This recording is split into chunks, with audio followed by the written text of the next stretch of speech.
민수기 14장 1절부터 10절의 말씀을 가지고 약속하신 가나안에 들어가려면 이란 제목으로 하나님의 말씀을 같이 묵상합니다.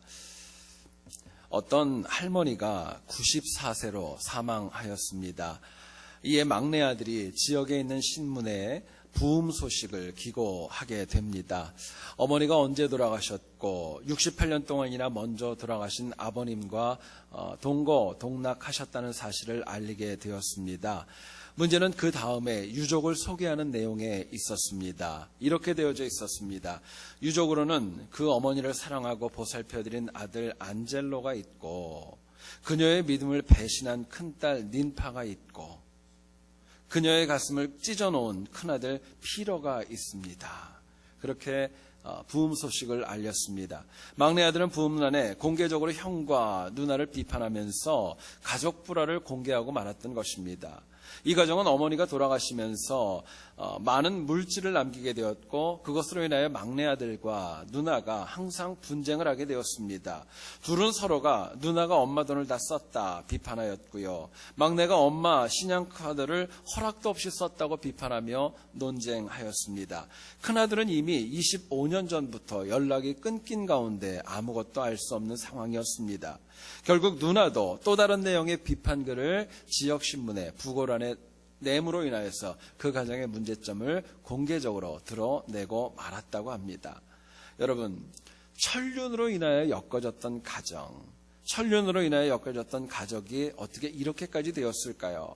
그들은 서로가 돈에 눈이 멀었고 서로를 미워하면서 악을 저지른다는 거 전혀 몰랐습니다. 남이야 어떻게 되든 말든 전혀 상관하지 않았고 완악한 것이 극에 달해 있었습니다. 결국 그들은 어머니가 물려줬던 물질과 또 추억이 참 많이 있는 형제와 자매들이었었지만 화평을 한 가정을 전혀 이룰 수 없게 되었던 것입니다. 여러분, 신앙에는 이 이야기를 통한 귀한 도전을 받게 됩니다. 우리가 항상 주께서 약속하신 가나안 땅을 향해 가야 하는데 우리의 인생이 과연 무엇인가에 이처럼 막혀있고 붙잡혀 있지 않는가 날마다 묻고 확인해야 되는 지혜가 필요합니다. 같이 읽은 본문의 내용은 가나안을 정탐한 후에 온 이스라엘 백성들이 하나님과 모세를 원망하는 장면입니다. 성경은 이스라엘 백성의 일부가 아니라 모든 백성들이 다 범죄하였다는 것을 여러 차례 반복하여 강조합니다. 분명한 것은 오늘 본문의 상태를 가만히 보면은요, 이스라엘 백성들은 도저히 가나안에 들어갈 수 있는 상황이 아니었습니다. 아니, 더 엄밀히 말씀드리면 이스라엘은 가나안에 들어갈 마음도 없었고요, 그럴 필요도 전혀 느끼지 못한 가운데 있었습니다.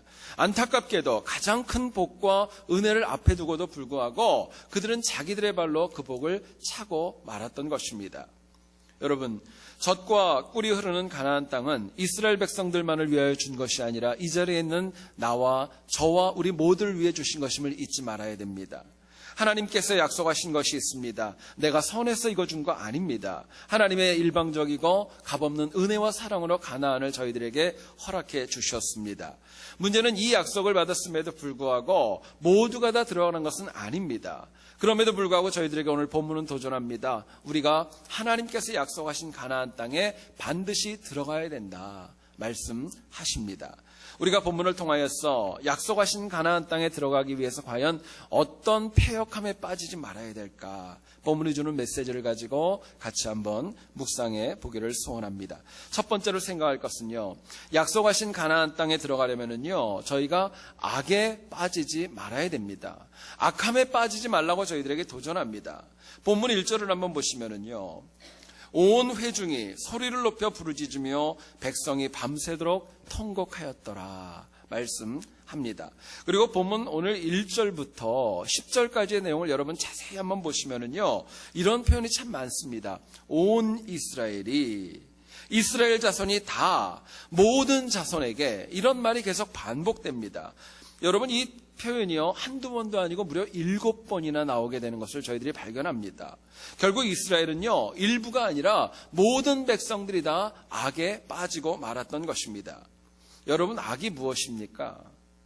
표현하기가 여러 가지 많은 표현이 있을 수 있겠지만 악은요, 하나님을 하나님으로 인정하지 않는 것입니다. 죄악된 인간의 선택과 결정으로 살아가는 거, 그걸 악이라고 얘기할 수 있습니다. 오늘 본문 3절을 보시면 이렇게 얘기를 합니다. 어찌하여 여호와가 우리를 그 땅으로 인도하여 칼에 쓰러지게 하려 하는가? 우리 처자가 사로잡히니 애굽으로 돌아가는 것이 낫지 아니하랴? 원망하고 자기들 마음대로 이야기합니다.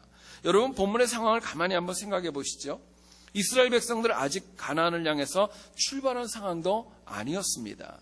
가나안에 있던 이방 민족들이 군사를 모아가지고 이스라엘을 침공해 들어온 것도 아니었습니다.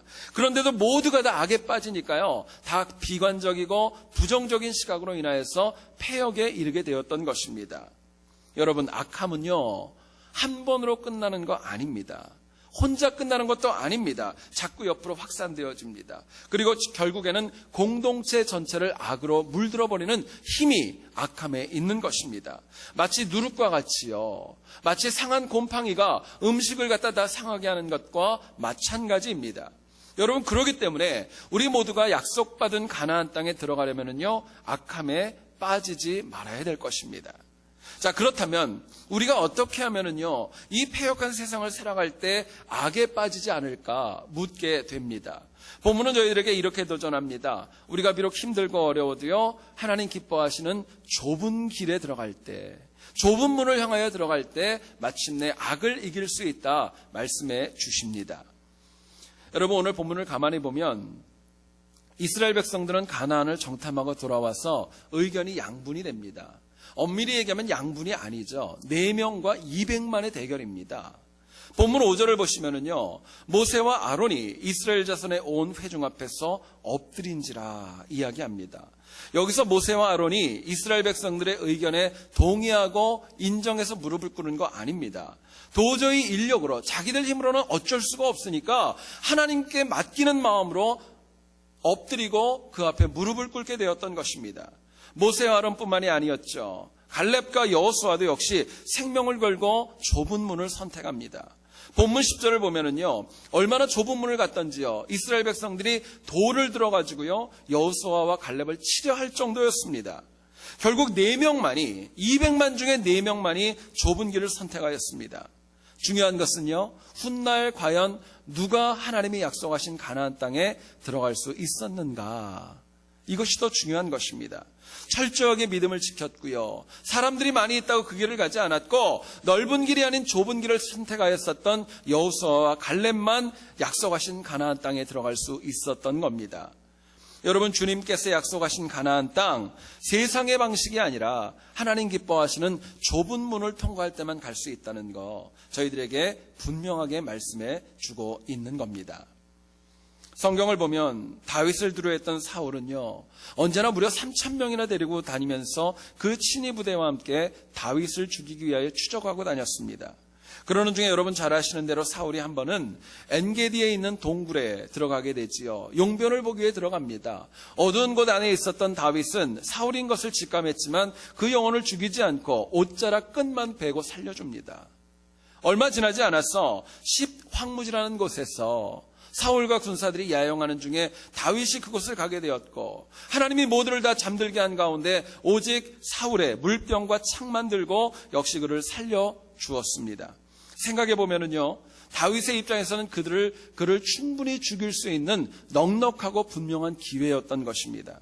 주변에 있던 다윗의 부하들도 가만히 있지 않았습니다. 이번에 죽이면 우리 고생은 끝난다고 얼마나 다윗을 책동하고 이야기했는지 모릅니다. 그럼에도 불구하고 다윗은 얘기하죠. 여호와의 기름 부음 받은 자를 함부로 해할 수 없다고 그렇게 고백하는 것을 저희들이 잘 압니다. 여러분, 보통 사람이었다면요, 분명히 사울을 죽였을 것이고 그래야 자신이 살 수 있기 때문에 그 결정을 주저하지 않았을 겁니다. 근데 다윗은요, 하나님의 말씀을 붙잡았고 사람들이 생각하는 넓은 문이 아니라 좁은 길과 좁은 문을 선택하게 되었습니다. 힘들었습니다. 그 이후에도 여러 가지 많은 고난이 있었지만 좁은 문을 들어갔었던 다윗, 하나님께서 그 영혼을 사울을 이기게 하셨고 이스라엘의 유명한 왕으로 이끌어 주셨습니다. 여러분, 사람이 이 땅을 살아가면서 내 주변에 사람들이 많이 있고요, 그들이 함께 동역하는 넓은 길을 가게 되면요, 심적으로는 든든합니다. 이거는 분명합니다. 그러나 옆에 아무도 없고요. 혼자 내가 이 길을 가야 된다고 생각하면은요, 두렵기도 하고 외로운 것이 인지상정입니다. 근데 여러분, 중요한 것은요, 사람이 많고 적은 게 중요한 거 아닙니다. 하나님이 기뻐하시는가? 그것이 더 중요한 질문입니다. 좁은 길은 사람이 많고 적음에 상관하지 않고 다만 하나님이 기뻐하시는 길을 갈 때 그것이 바로 좁은 길이 되고 약속하신 가나안을 들어가는 비결이 되는 것입니다. 때로는 쉽지 않습니다. 어려움이 있지만은요, 좁은 길을 가는 자에게는 궁극적으로 하나님의 분명한 상급이 있다는 거 마음에 새기고 또 새겨야 될 것입니다. 최근에 한국의 삼성중공업이라는 회사에 전성규라고 하는 신입사원이 입사하면서 굉장히 큰 화제가 되었습니다. 이 전성규 씨의 아버지는 1급 지체장애자였습니다. 불편한 몸으로 인하여서 구두수선을 하며 생계를 유지하고 있었습니다. 아이가 학창시절에 잘 모르는 철없는 아이들이 자기를 자꾸 놀리고 아프게 하자 이 전성규 씨가 결국에는 문제아로 돌변하고 말았습니다. 중학교 3학년짜리가 되었음에도 불구하고 그 어린 나이에 남의 집에서 그냥 내버려뒀던 오토바이를 훔쳐가지고 도망가게 되었고 결국에는 구속되어가지고 구치소까지 들어가게 되었습니다. 그러나 면회를 받던 그 아버지가 아이의 손을 붙잡고 격려합니다. 너는 그럼에도 불구하고 내 자랑스러운 아들이야. 괜찮으니까 힘을 내라고 어깨를 펴고 살라고 격려해 주게 됩니다. 전성규 씨가 구치소에서 가만히 보니까요, 주변에 있는 사람들의 인상을 보니까 얼마나 험악하고 그들의 삶이 험한지 모릅니다. 마음에 두려운 생각이 들었습니다. 내가 만약에 시간이 지나서 저들과 같이 되면 내가 어떻게 될까? 너무너무 무섭고 두려웠습니다. 그것에서 회개하게 되었고 다시 돌아온 다음에 고등학교를 입학합니다. 3년의 고등학교 시간 속에서 3개의 자격증을 따게 되었고 결국에는 대학을 졸업한 다음에 삼성중공업이라고 하는 대기업에 입사하게 되었던 것입니다. 여러분, 사람은요, 누구나가 다 범죄할 수 있는 겁니다. 넘어질 수도 있습니다. 하지 말아야 될 일을 하는 거 있을 수 있는 겁니다. 문제는 그 중에서 회개하고 바르고 좁은 길로 돌아와서 새롭게 살아가는 인생은 그렇게 많지 않다는 데에 있습니다. 왜 그렇습니까? 좁은 길이 없는 거 아닙니다. 문제는 좁은 길이 있음에도 불구하고 선택하지 않기 때문에 문제가 발생하는 겁니다. 결국 좁은 길은요, 내가 선택하는 거 아닙니다. 하나님이 주신 은혜로 인하여서 하나님 기뻐하시는 길로 가는 거, 그게 바로 좁은 길입니다. 그리고 좁은 길을 갈 때 아무리 힘든 어려움이 있다 할지라도 승리할 수 있는 하나님의 은혜가 있는 것입니다. 어떤 잡지에서 제가 보았습니다. 실제는 아닌 것 같고요. 북한에서 어떤 남성이 강에서 낚시를 하다가 굉장히 큰 물고기를 낚았다고 합니다. 기분이 너무너무 좋아가지고 집에 가지고 돌아와서 아내에게 이야기를 합니다. 오늘 밤 이 고기를 좀 튀겨서 먹으면 어떨까 물어보았습니다. 아내가 얘기를 합니다. 죄송하지만 저희 집에는 기름이 없습니다. 튀기려고 하는데 기름이 없다는 거예요. 그러자 이 남편이 또 얘기를 합니다. 그러면 찜을 해서 먹으면 어떨까? 그만큼 솥이 없습니다. 이야기를 하더래요. 그래서 이번엔 또 얘기를 합니다. 그럼 우리 구워 먹자. 이야기를 했더니요, 아내가 얘기를 합니다. 근데 뗄감도 없습니다. 남편이 결국에는 화가 났어요. 그래서 그 물고기를 가지고 다시 강가에 가서 놔줬답니다. 그러자 이 물고기가요, 그 사람 앞에서 한 바퀴를 빙빙 돌다가 지느러미를 탁 들면서 얘기를 합니다. 김정일 만세. 그렇게 얘기를 하더래요. 여러분, 우리가 살아가는 미국은 세계 최강국이지만 하루하루 우리의 삶을 보면 참 쉽지 않은 것이 많이 있습니다. 경제적인 어려움과 건강의 문제도 있고요. 자녀들이 갑작스러운 탈선이 있을 수도 있습니다. 또 부부간의 관계가 깨져서 힘들고 어려울 때도 적지 않죠. 그래도 이스라엘 백성과 같이 사람이 결정하는 대로 가는 거, 넓은 문으로 가는 거 우리가 멈춰야 될 것입니다.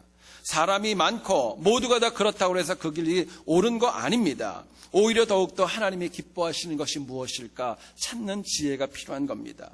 왜냐하면 하나님만 가나안을 약속하시고 그 길로 인도할 수 있는 유일한 능력이 그분에게 있기 때문에 그렇습니다. 아이들의 찬양 가운데 그런 것이 있죠. 돈으로도 천국은 못 간다고 이야기합니다. 힘과 권력으로도 안 되고 그 무엇으로도 안 됩니다. 하나님이 약속하신 가나안 땅은 오직 예수 그리스도를 믿음으로 좁은 길을 통과해야만 그 땅에 들어갈 수 있는 것입니다. 여러분, 그렇기 때문에 우리가 날마다 하나님이 뭘 기뻐하시는 것인지 그것을 구분하는 지혜가 필요한 것입니다. 그리고 힘들고 어려워도 사람들의 이목과 무관하게 하나님 원하시는 것 먼저 택하는 지혜와 결단이 필요한 것입니다. 여러분, 사회에서 일하실 때도요, 그냥 하지 마시고 순간순간마다 물으셔야 됩니다. 이것을 과연 하나님이 기뻐하실까? 하나님께서 이것을 원하실까? 묻고 행동하셔야 될 겁니다.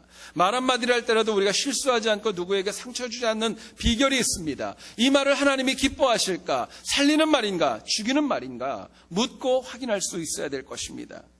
여러분, 모든 삶의 기준이 하나님께서 기뻐하실까? 주의 말씀에 맞는가? 이게 중요한 것입니다. 성급하게 내 생각대로 하나님보다 앞서가는 거는요, 절대로 바른 모습 아닙니다. 그럴 때 악에 빠지는 거예요. 성경을 보시면은요, 하나님은 한 번도 나를 따르라고 하셨죠. 한 번도 나를 좀 이끌어봐라, 그렇게 얘기한 적 없습니다. 하나님의 의견을 먼저 묻는 겁니다. 그래야 악에 빠지지 않고 좁은 길을 갈 수 있는 것입니다. 여러분, 우리 인생은 선택이 참 중요하죠. 뭔가를 선택했을 때요, 처음에는 그 차이 별로 안 납니다. 근데 시간이 지나 보세요. 나중에는요, 도저히 비교할 수 없을 만큼 선택의 차이는 커지는 것입니다. 내가 매일 좁은 길로 가길 선택했다면 그 선택이 나중에는 생명의 멸류관으로 다가올 겁니다.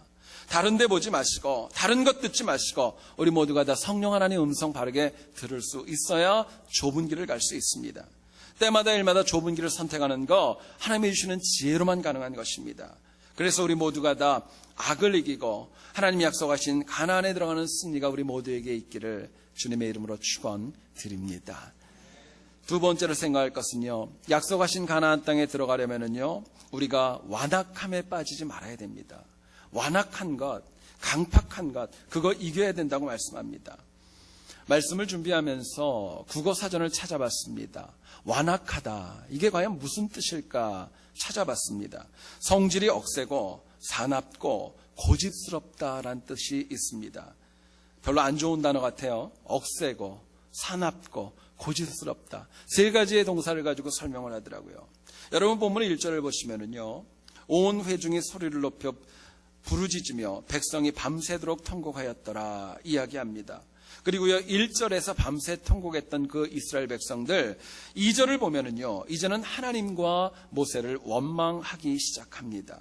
3절과 4절을 한번 연이어서 보시죠. 아무 일도 일어나지 않았는데 우리 처자를 살리기 위해서는 지휘관을 세워가지고 애굽으로 가야 된다라고 자기들 마음대로 생각합니다. 여러분, 문제는요, 이스라엘 백성들이 처음보다 나중에 시간이 지나면 지날수록 더 강팍해지는 겁니다. 완악해지는 거예요. 특히 본문 10절을 한번 보시죠. 온 회중이 그들을 돌로 치려 하는데 그때의 여호와의 영광이 회막에서 이스라엘 모든 자손에게 나타나시니라 이야기합니다. 여러분, 여호수아와 갈렙이 확신에 차서 하나님 말씀을 전합니다. 전혀 들으려 하지 않습니다. 오히려 돌을 들어 치려고 합니다. 여러분, 한번 상상을 해보세요.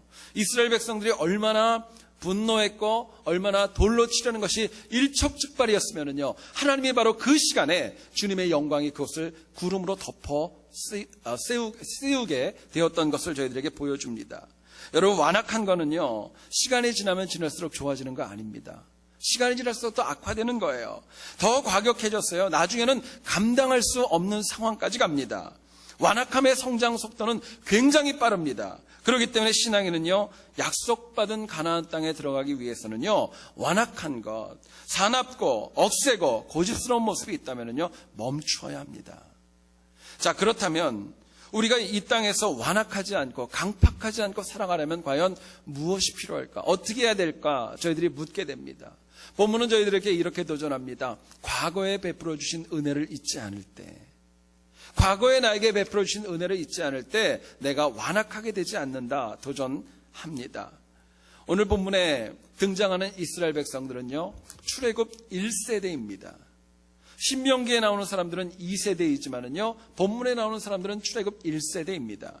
1세대이기 때문에 그들은 애굽의 10가지 재앙 다 봤습니다. 홍해에서 애굽 군인들이 수장되는 것도 다 보았습니다. 만나를 먹었고요. 또 반석에서 물이 나는 것도 보았고, 발이 부르트지 않고 옷이 헤어지지 않는 광야의 풍요로움도 그들은 다 체험했습니다. 그런데도 불구하고 이스라엘 백성들의 본문의 모습을 보면은요, 아무것도 체험한 것 같지 않은 모습으로 주님 앞에 나왔던 것입니다. 본문을 보면 모세와 아론은 물론 하나님의 말씀도 듣지 않습니다. 철저하게 과거에 베풀어 주셨던 모든 은혜 다 잃어버리고 말았던 겁니다. 다만 그들의 관심은요, 눈앞에 나타난 두려운 가나안 땅밖에 없습니다. 우리 처자식들이 어떻게 될까, 이거밖에 눈에 보이지 않는 거예요. 그렇기 때문에 여호수아와 갈렙을요, 아무리 좋은 얘기를 해도 돌을 들어서 그들을 치려고 할 정도로 완악해진 것입니다. 결국 아무도 그들은 가나안 땅에 들어갈 수 없었습니다. 여러분, 고린도후서 11장 23절을 보면 바울이 이런 고백을 합니다. 내가 수고를 넘치도록 하고 옥에 갇히기도 더 많이 하고 매도 수없이 많고 여러 번 죽을 뻔하였다 이야기합니다. 바울의 사역은요, 여러분 쉽지 않았습니다. 정말 많은 고생이 있었어요. 40의 감한매를 5번이나 맞았습니다.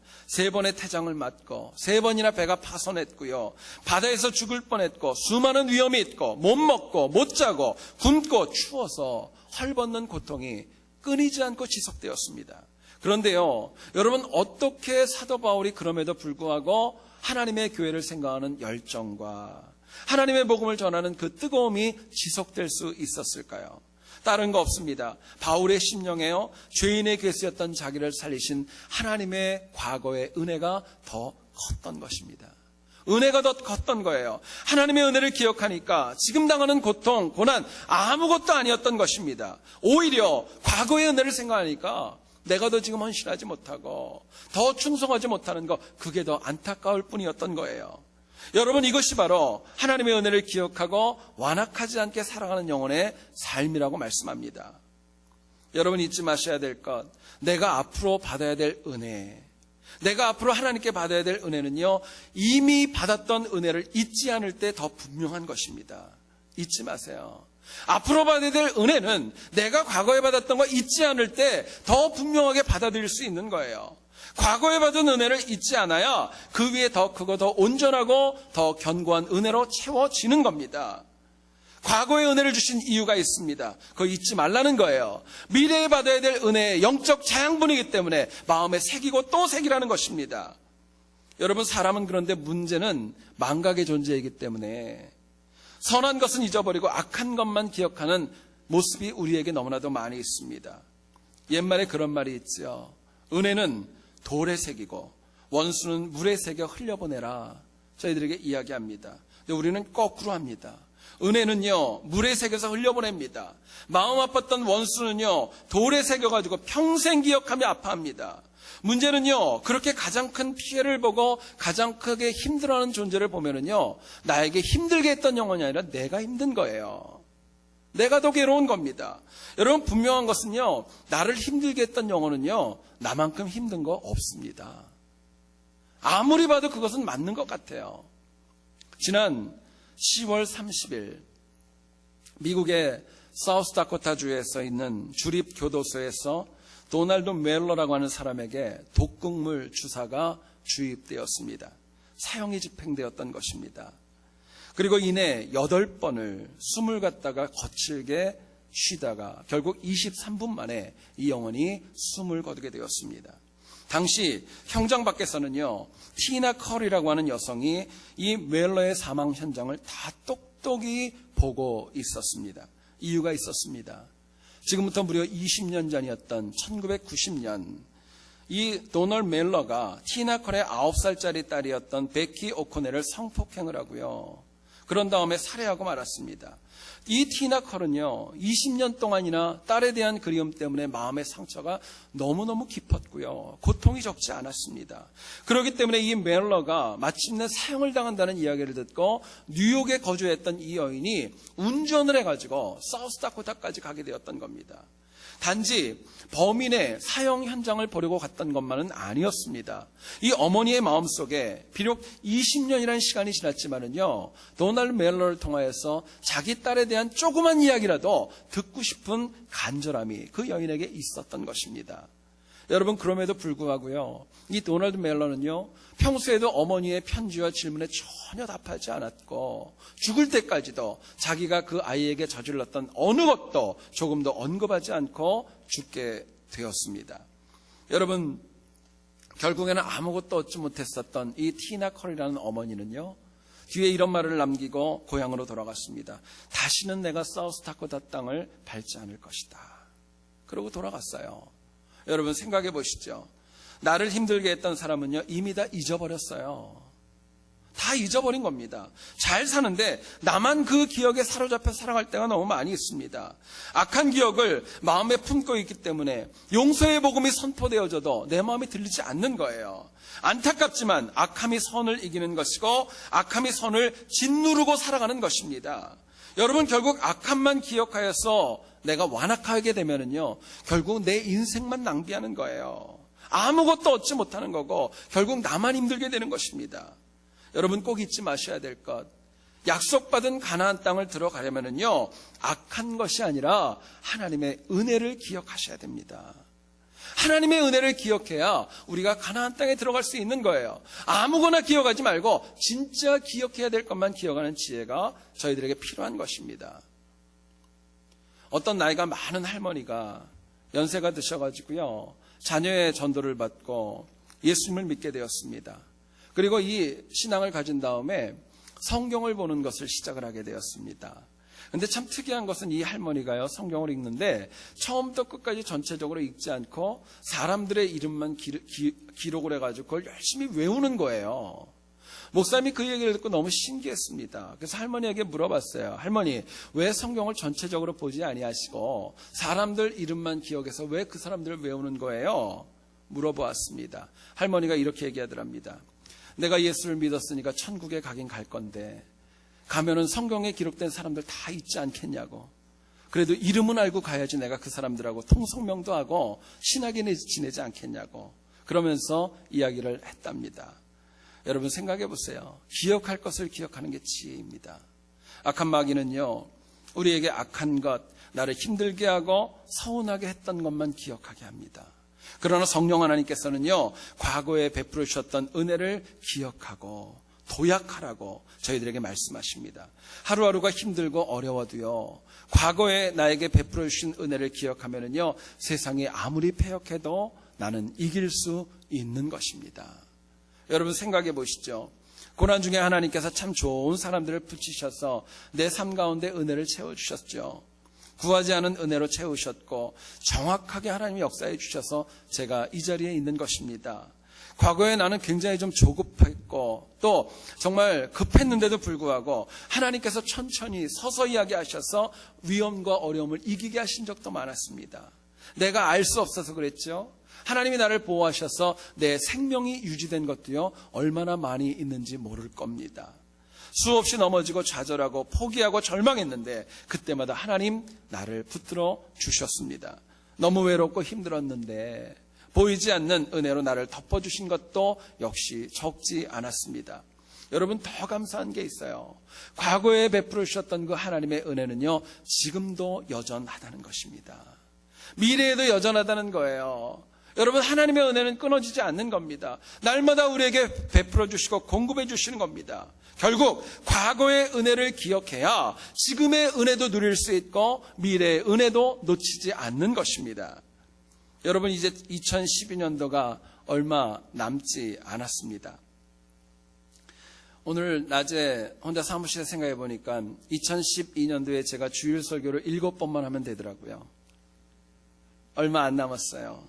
생각해 보면 시간이 여러분 얼마나 빨리 가는지 모릅니다. 올해도 힘들고 어려웠던 일이 많이 있었고요. 상처도 많이 있었지만 되돌아보면은요, 그것보다 더 큰 하나님의 은혜가 얼마나 많이 있었는지 모릅니다.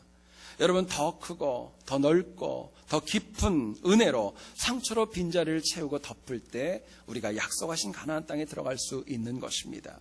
여러분, 우리가 받은 은혜 날마다 기억하고 완악함을 이겨서 약속받은 가나안 땅 놓치지 않는 우리 모두 될 수 있기를 다시 한번 주의 이름으로 축원드립니다.